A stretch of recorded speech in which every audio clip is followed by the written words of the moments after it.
Magandang araw po sa inyong lahat mga ka-research, lalong-lalo na sa mga minamahal naming estudyante ng Celtic College. Sa araw na ito ay pag-uusapan naman natin ang tungkol sa paggawa ng research introduction. Kasama na rin ang tamang citation sa ating pong review of related literature and review of related studies. Ang ating pong related literature at studies ay nakapaloob na po sa ating introduction na bahagi ng ating pong chapter 1. Ang ating pong mga piling panauhin ay mga research experts. Una po ay si Dr. Mary Ann Co. Aide, part-time professor ng Celtic College, Olongapo. At the same time, professor din po ng St. Joseph College, Olongapo. She will be tackling about research introduction. At ang ikalawa po nating speaker ay si Dr.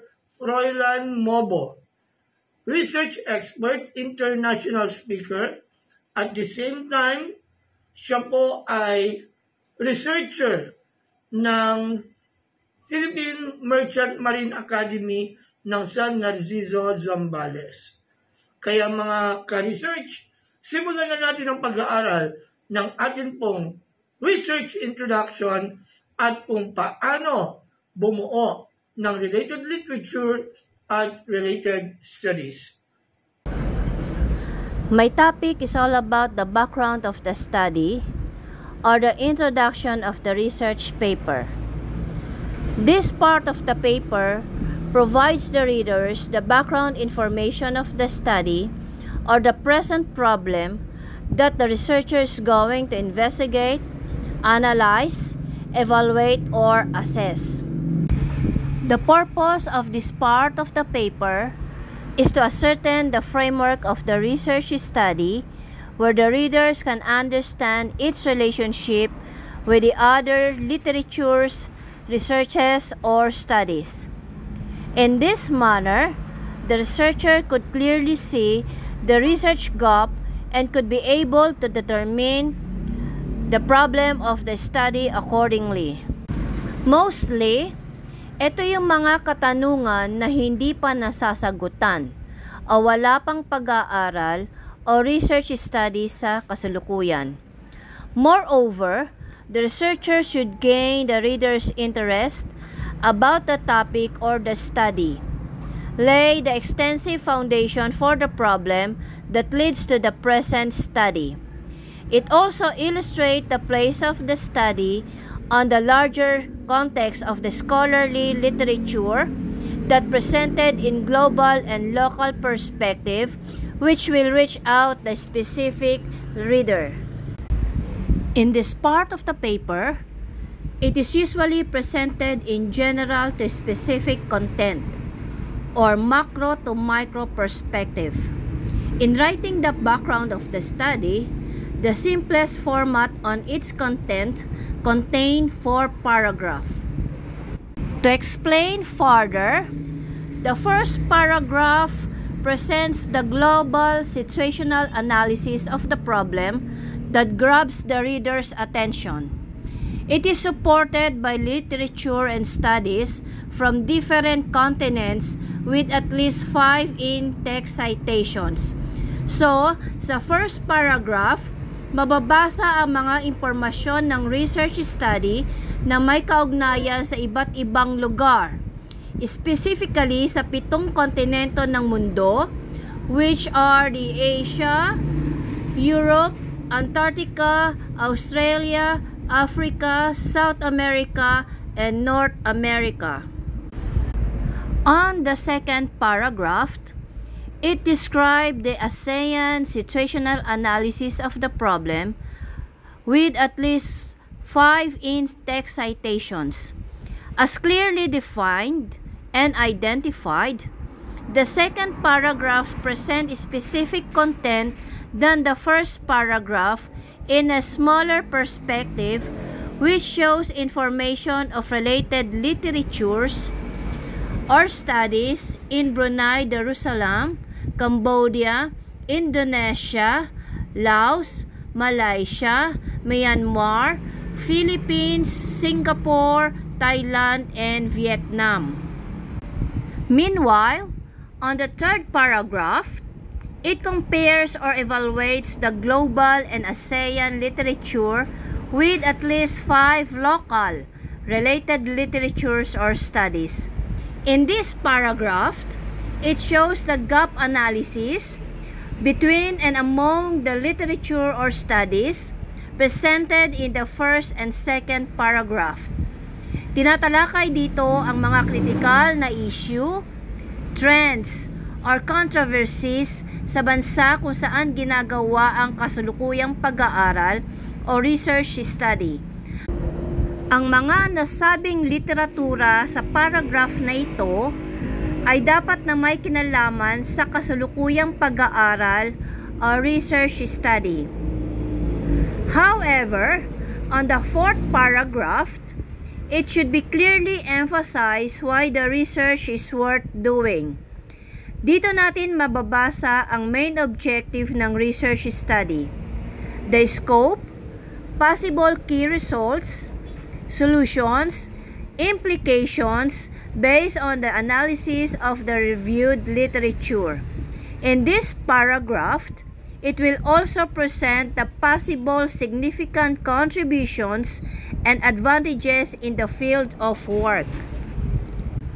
So, this 4 paragraph comprises the content of the background of the study.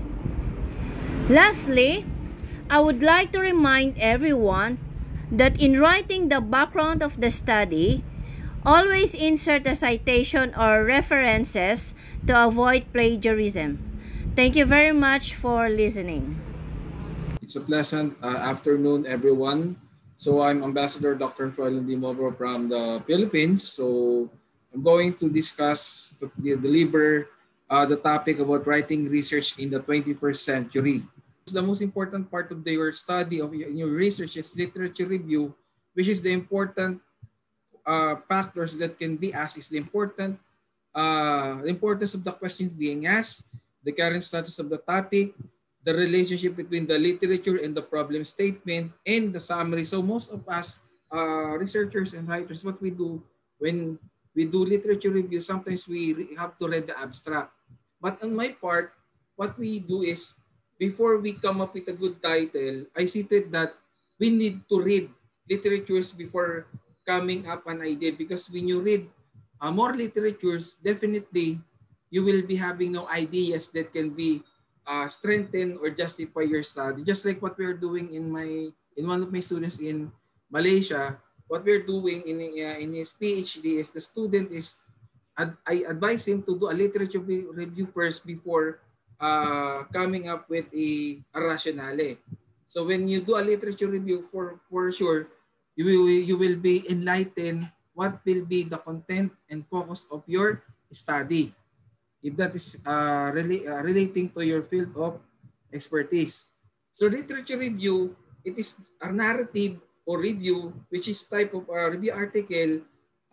This one can justify a scholar paper that presents the current knowledge, including substantive findings, as well as theoretical and methodological contributions to a particular topic in line with your expertise. So for example, if your topic is about learning management system or educational technology, in this field of in this area of pandemic right now, in this time of pandemic, definitely it will strengthen up. That's why in literature review, what we do is, when you read most abstract, using that, after doing a literature review, you can now synthesize those topics which is not really related. So meaning you can scan, read the abstract, then later you can do synthesis, which is you can correlate part by part. So when you do that, the importance is when you do literature review, you have to define your goal. If you're writing an argument paper, create a statement with a clear position. If you're evaluating scientific theories, develop a hypothesis to examine it.